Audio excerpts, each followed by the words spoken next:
South India shopping mall the wedding మంత్ర సరికొత్త wedding collection south India shopping mall. ఇన్ని పాటలు అంటే ఎంఎం కీరవాణి గారు దగ్గర మీరు ఎన్నో పాటలు రాశారు. ఇప్పుడు పక్క పక్కన లిరిసిస్టులుగా ఇద్దరు పేర్లు షేర్ అవడం అనేది కొంచెం క్రేజీ ఎక్స్పీరియన్స్ కదా. ఈ ఎక్స్పీరియన్స్ గురించి చెప్పండి ఫస్ట్ ఆఫ్ ఆల్. అసలు ముందు నేను సినిమా రంగంలోకి రావడమే కీరవాణి గారి ద్వారా ప్రవేశించాను.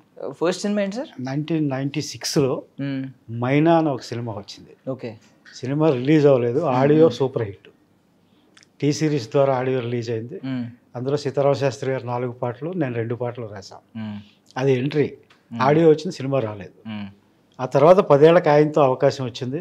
అప్పటి నుంచి ఇది గుండె జల్లుమంది అనే సినిమా నుంచి ఇప్పుడు కంటిన్యూస్గా రాస్తూనే ఉన్నాను కీరవాణి గారికి. ముందు కీరవాణి గారికి నేను పెద్ద ఫ్యాన్ని. ఆయనకి ఆ అభిమానం ఎప్పుడు నన్ను ఆయన దగ్గరికి వెళ్ళి పాట అడగకుండా ఆపేది. అభిమానాన్ని దుర్వినియోగం చేయకూడదు అని. కానీ పరిస్థితులన్నీ కలిసి వచ్చి మదన్ ద్వారా, నా మిత్రుడు మదన్ ద్వారా మళ్ళీ కీరవాణి గారి దగ్గరికి వెళ్ళి రాసే అవకాశం వచ్చింది. ఆ తర్వాత ప్రతిసారి ఆయనే పిలుస్తున్నారు. ఆయనతో పనిచేసే క్రమంలో నాకు తెలిసింది ఏంటంటే ఆయన గొప్ప లిరిసిస్ట్ అని. సంగీత సాహిత్యాలు సమపాళల్లో కలిసిన ఒక గొప్ప విద్వాన్మణి కీరవాణి. అది మీకు తెలుసో లేదో, చాలా గొప్ప గొప్ప పాటలకి పల్లవులు ఆయనవే. అది మీకు తెలియదు, మా పేర్లతో చలామణి అవుతాయి అవి. ఎందుకంటే ట్యూన్ ఇచ్చేటప్పుడే అలవోగ్గా పాడతారు ఆయన. ఆ పాడింది పల్లవిని మార్చడం మా వల్ల కాదు, అంత పెర్ఫెక్ట్గా ఉంటుంది. ఇది ఈ సినిమాకి వచ్చేసరికి నేను రాయాల్సిన పాట నాకు ఇవ్వకుండా, వినిపించకుండా దాస్తున్నాడు మా డైరెక్టర్ పవన్ ప్రభ. ఏంటి, ఇంతవరకు 2 పాటలు రాశాను, ఈ పాట ఇవ్వాలి కదా. ఆయనేమో రాజా గారు కనిపించినప్పుడు అయ్యిందా ఆ పాట అని అడుగుతున్నారు. కానీ ఇతను వినిపించలేదు ట్యూన్ నాకు అని నేను అనుకున్న దశలో ఓ సాయంత్రం డైరెక్టర్ పవన్ ప్రభ గారు, ప్రొడ్యూసర్ కమ్ హీరో రూపేష్ గారు పక్కకు పిలిచి, సార్ ఈ పాట కీరవాణి గారితో రాయిద్దాం అనుకుంటున్నామండి అన్నారు. అవునా, అది మీరే ఆ హెల్ప్ చేయాలి, కీరవాణి గారి దగ్గరికి తీసుకెళ్ళి రాసే ఏర్పాటు మీరే చేయాలని నాకే చెప్పారు. నేను ఏమనాలి, కానీ నా పాట పోతుంది అనే ఆలోచనే రాలేదు నాకు. కీరవాణి గారు, ఇళయరాజా గారు ఆ కాంబినేషన్, సంగీతం ఇళయరాజా గారు, కీరవాణి గారు పాట రాయడం, అది నాకు ఒక థ్రిల్ ఫీల్ అయ్యాను ఆ మాట వినగానే. వెంటనే లేట్ లేకుండా నేను కీరవాణి గారు అసిస్టెంట్కి ఫోన్ చేసి, సార్ ఎక్కడ ఉన్నారు? సార్ చెన్నైలోనే ఉన్నారండి, రావచ్చా సార్? అయ్యో ఏముందండి, లంచ్ టైం కదా, లంచ్కి వచ్చేయండి, సార్ లంచ్ కూర్చుంటున్నారు అన్నారు. మేము ముగ్గురం కలిసి, రూపేష్, పవన్, నేను కలిసి కీరవాణి గారి దగ్గరికి వెళ్ళాం.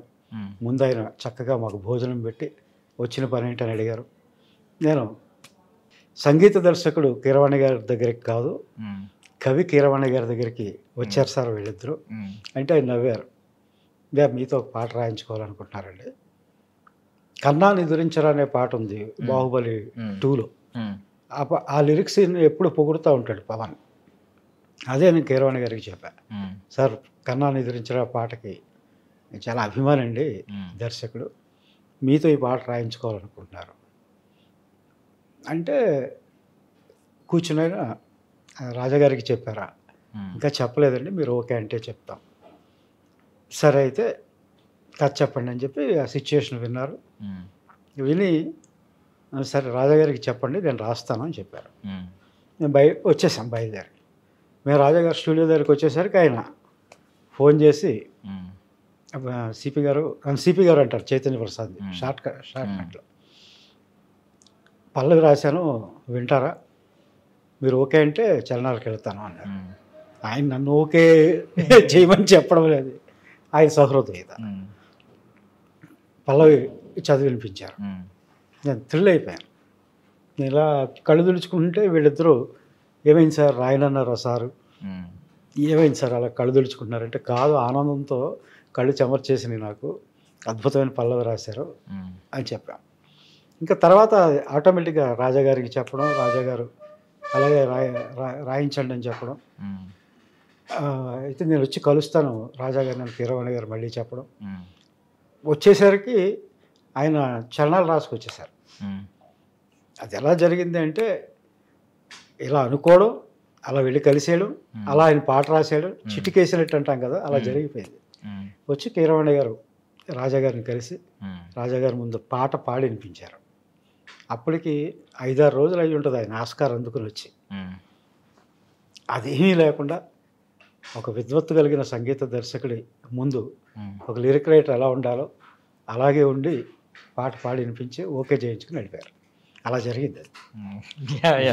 సో మీరు అంటే ఒక్కొక్కసారి చిన్న చిన్న అడుగే మేబీ పెద్ద పెద్ద వాటికి లీడ్ చేస్తుంది అన్నట్టు మీరు అంటే మీరు ఎక్స్పెక్ట్ చేసి కూడా ఉండరు. అంటే ఒక చిన్న సినిమాగా చాలా మంది భావిస్తున్న సినిమా మిమ్మల్ని ఎక్కడికి లీడ్ చేసిందంటే మీ జీవితంలో అది నెరవేరుతుందో లేదో అనే ఆలోచన. అది ఇళయరాజా గారు పాట రాసే అవకాశం వస్తుందో నేను అనుకోలేదు.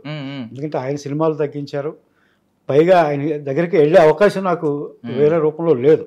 అసలు ఇక్కడున్న వాళ్ళనే వెళ్ళి కలిసి పాట అడగడం అనేది నాకు ఎందుకో ఇబ్బంది, అడగలేను. కానీ ఇద్దరు కొత్త వాళ్ళు మిమ్మల్ని మీకు అది బాట వేశారు. ఇదే ఆఫీస్కి పిలిచి ఇళయరాజా గారి సంగీతం అండి, మీరు షష్ఠి పూర్తి మీద ఒక పాట రాయాలి అంటే నేను మొదట నమ్మలేదు. 2 రోజులకే వాళ్ళు నాకు టికెట్ పంపించి చెన్నై తీసుకెళ్ళి ఆయన ముందు కూర్చోబెట్టారు. ఎంత అదృష్టం అది. వాళ్ళిద్దరికీ ఆ విషయంలో రుణపడి ఉంటారు. Super super. అంటే ఏదైనా ఒక అంటే మీరే మాటల సృష్టికర్త, చాలా మాటలు గొప్ప గొప్ప మాటలన్నీ అలా కూరుస్తూ ఉంటారు ఒక పాటలో. బట్ మీకు కొన్ని మాటలు ఆయన నుంచి వచ్చిన 2 మాటలైనా ఇంపాక్ట్ఫుల్గా గుర్తుండిపోతాయి. ఏదైనా ఉన్నాయండి లైఫ్లో గుర్తుండిపోయి? రాజా సార్ మీతో మాట్లాడిన మాటలేమో? ఆయనతో కూర్చుని పనిచేయడమే ఒక అనుభవం. ఆయన షష్ఠి పూర్తి సాంగ్ ఉంది, ఆయనకు మేము వెళ్ళగానే ఆ సిచ్యువేషన్ ఒకసారి విని అప్పటికప్పుడు కంపోజ్ చేయడం మొదలుపెట్టారు. వ్యవధి లేదు. అలా అలవోకగా ఎలా కంపోజ్ చేస్తారో చూస్తున్న నాకే, మా ముగ్గురికి కూడా అర్థం కాలేదు. అది చేసి వెంటనే ఆగండి అని ఇంకో ట్యూన్ చేసి రెండిట్లో ఏది బాగుంది మీకు చైనా అన్నారు. అది మేము ఎప్పుడు అంతకుముందు రాజా గారి గురించి నిరంకుశుడు ఒకటే ట్యూన్ ఇస్తారు, అది మనం బాగుంది బాగాలేదు అనకుండా తెచ్చేసుకోవాలని ఇలా చెప్పేవారు బయట. కుర్రాళ్ళు మేము వెళ్ళేసరి కొత్త వాళ్ళు మేము వెళ్ళి కూర్చుంటే ఆయన 2 ట్యూన్లు చేసి ఇందులో ఏదైనా బాగుందా లేకపోతే ఇంకోటి చైనా అని అడగడం అనేది పూర్తి విరుద్ధంగా ఉంది కదా వినడానికి. ఏమో ఎవరి అనుభవాలు వాళ్ళవి. మా అనుభవం అయితే ఆయన మాకు చాయిస్ ఇచ్చారు. మేము మొదటిదే బాగుందండి దానికే రాస్తా ఉన్నాం. ఆ మర్నాడు వెళ్ళేసరికి ఆయన పల్లవి అది ఓకే చేసిన తర్వాత దానికి లీడ్ ఆయన ఎగ్జైట్ అయ్యారు.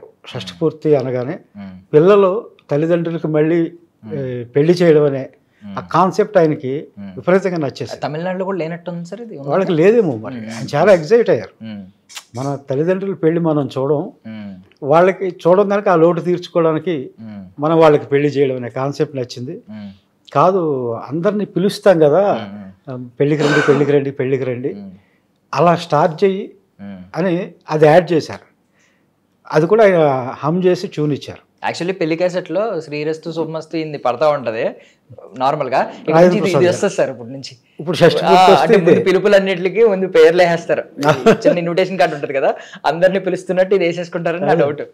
ఓ రాధమ్మ రాజమ్మ పిలుపులు, అది రాజాగారి ఐడియా. మర్నాడు వెళ్ళాం మళ్ళీ. ఈ లోపం మొత్తం ఇన్స్ట్రుమెంటేషన్ అంతా జరుగుతూ ఉంది. ఒక 50 వయోలిన్స్ తీసుకోవడం, తబలా వాళ్ళు రిథమ్స్ వాళ్ళు రావడం, ఇవన్నీ ప్రాసెస్ జరుగుతున్నాయి. అంత పండగ వాతావరణం ఉంది అక్కడ. మళ్ళీ పిలిచారు. మళ్ళీ పిలిచి శుభలేఖ రాస్తారు కదా, ఆ శుభలేఖ లాంటిది ఒకటి రాయి అని చెప్పారు. మళ్ళీ పక్కకి వెళ్ళి శుభలేఖ మహారాజా రాజశ్రీ దివాకరం గారి షష్ఠి పూర్తి సందర్భంగా అని ఇలా మొదలుపెట్టి అది అలా డెవలప్ అవుతూ వచ్చింది. అది ఆ ఐడియాస్ అన్నీ కూడా రాజా సార్, ఇళయరాజా గారు. Yeah super super sir. అంటే బేసికల్లీ నేను మీ సాంగ్స్ అన్నిటికీ చాలా పెద్ద అభిమాని. ఎన్నో పాటలు అంటే తర్వాత తెలుసుకున్న తర్వాత కొన్ని స్టార్టింగ్లో తెలియదు అభిమానే, బట్ తర్వాత ఎవరు రాశారు అని తెలుసుకున్న తర్వాత ఈయన ఎన్ని సాంగ్స్ అని చెప్పి చాలా అభిమానించాను అనమాట. నేను రాను కదా ఇంటర్వ్యూలకు, అది చాలా మందికి తెలియదు. అంటే మెయిన్లీ ఏంటంటే టెక్నీషియన్స్ అందరూ కూడా సాక్రిఫైస్ చేసే, అంటే ఈ దాన్ని ఏమంటారు, ఈ అప్రిషియేషన్, ఈ ఐడెంటిటీ వీటన్నిటిని సాక్రిఫైస్ చేసే వాళ్ళు క్రాఫ్ట్ పరంగా పనిచేసుకుంటూ వెళ్ళిపోతారు. అవును నిజమే. కానీ ఈవేళ ఎవరిదో వాళ్ళు చెప్పుకోవాల్సి వస్తుంది. రాకపోతే మీరు అన్నట్టే పాట తెలుసు, అది ఎవరు రాశారు అంటే చెప్పుకోవాల్సి వస్తుందని పక్కన పెడితే సార్, నిజంగా ఇలాంటి వాళ్ళందరూ ఇప్పుడు తెర వెనుకున్న వాళ్ళందరూ తెర ముందుకు వస్తున్నారు సార్ ఈ సోషల్ మీడియా ఎరాలో. సో అది ఒకటే కొంచెం పాజిటివ్ కోణంలో ఆలోచించారు.